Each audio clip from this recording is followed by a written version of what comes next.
আসসালামু আলাইকুম। Thoughts of ইঞ্জিনিয়ারের আরও একটি নতুন ভিডিওতে আপনাদের স্বাগতম। আপনারা দেখতে পাচ্ছেন ইতিমধ্যে আমাদের সাইটের স্ল্যাব কাস্টিং চলতেছে।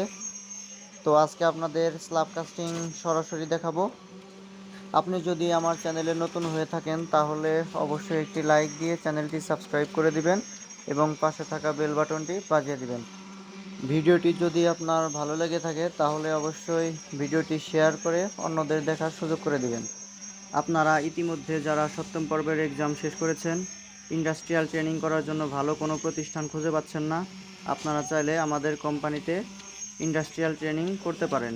আমাদের ইন্ডাস্ট্রিয়াল ট্রেনিংয়ের পাশাপাশি অটোক্যাড শেখানো হবে। আপনাদের মধ্যে যারা ভালো একটি কোম্পানিতে ইন্ডাস্ট্রিয়াল ট্রেনিং করতে চান তারা নিচের ডেসক্রিপশনে দেওয়া নাম্বারে যোগাযোগ করবেন। চলুন এখন আমরা মূল ভিডিওতে চলে যাই। স্ল্যাব কাস্টিং একটি অত্যন্ত গুরুত্বপূর্ণ কাজ। স্ল্যাব কাস্টিংয়ের সময় একজন ইঞ্জিনিয়ারের দায়িত্ব থাকে সবথেকে বেশি, কারণ একজন ইঞ্জিনিয়ারকে স্ল্যাব কাস্টিং সম্পর্কিত সকল বিষয়ে সমানভাবে লক্ষ্য রাখতে হয়। শুরুতেই আপনাদের দেখায়, আপনারা যদি একটু ভালো করে লক্ষ্য করেন তাহলে দেখতে পাবেন আমাদের কলামের রডের সাথে একটি লাল কস্টিপ দিয়ে লেবেল টানা আছে। এভাবে আমাদের প্রতিটি কলামের সাথেই লেবেল টানানো আছে। আমরা যখন স্ল্যাব কাস্টিং করব তখন আমরা দুটি কলামের মাঝখানে সুতাটা নিয়ে অবশ্যই মাঝে মাঝে লেবেলগুলো ভালোভাবে চেক করে নিব। আমরা যদি স্ল্যাব কাস্টিংয়ের সময় ভালোভাবে ছাদের লেভেল চেক করে নিতে পারি তাহলে আমাদের ছাদের থিকনেস সব জায়গায় সমান থাকবে এবং ছাদটি উঁচু নিচু হবে না। আমরা যখন কলামের গোড়ায় কনক্রিট ঢালবো তখন অবশ্যই চেষ্টা করব যেন কলামের মধ্যে থাকা টাই বারটি অবশ্যই ঢালাইয়ের 1 ইঞ্চি উপরে থাকে।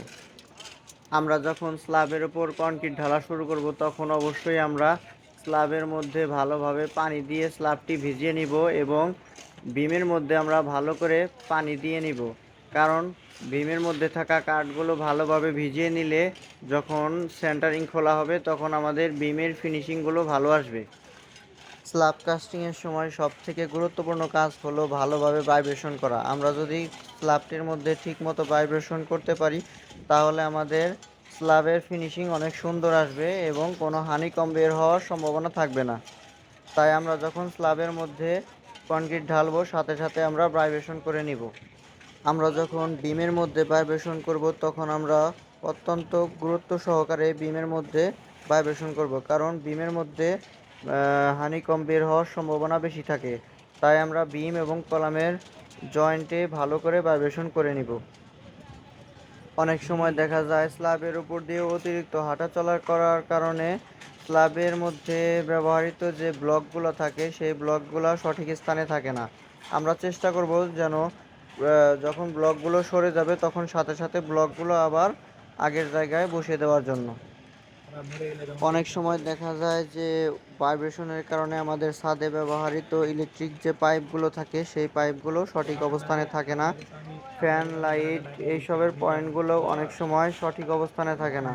যখন আমরা দেখব এই পয়েন্টগুলো সঠিক অবস্থানে নেই তখন সাথে সাথে আমরা ইলেকট্রিক মিস্ত্রিদের ডেকে তারপর সাথে সাথে ওই স্থানগুলো ঠিক করে নিব।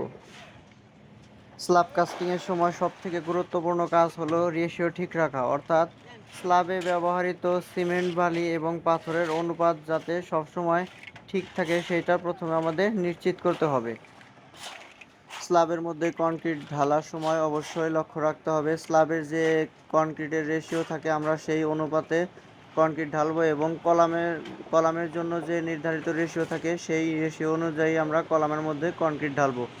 নিচে আমাদের ঢালাই রেশিও কাউন্ট করার জন্য যারা আছেন তাদের অবশ্যই প্রথমে বলে দিতে হবে যেন যখন আমরা স্ল্যাবের মধ্যে কনক্রিট ঢালবো তখন যেন স্ল্যাবের রেশিও অনুযায়ী কনক্রিট মিক্সিং করানো হয় এবং যখন আমরা কলামের মধ্যে কনক্রিট ঢালবো তখন যেন কলামের রেশিও অনুযায়ী কনক্রিট মিশানো হয়। তো এইভাবে আমাদের স্ল্যাব কাস্টিংয়ের সময় সকল বিষয়গুলো ভালোভাবে লক্ষ্য রেখে তারপর আমাদের স্ল্যাব কাস্টিং করতে হবে। ভিডিওটি যদি আপনাদের ভালো লাগে তাহলে অবশ্যই ভিডিওতে লাইক দিবেন এবং কমেন্ট করবেন, কারণ আপনাদের লাইক এবং কমেন্ট আমাদের নতুন ভিডিও তৈরি করতে অনুপ্রেরণা যোগায়। আশা করি ভিডিওটি আপনাদের অনেক ভালো লেগেছে। আজকের ভিডিও এ পর্যন্তই ছিল।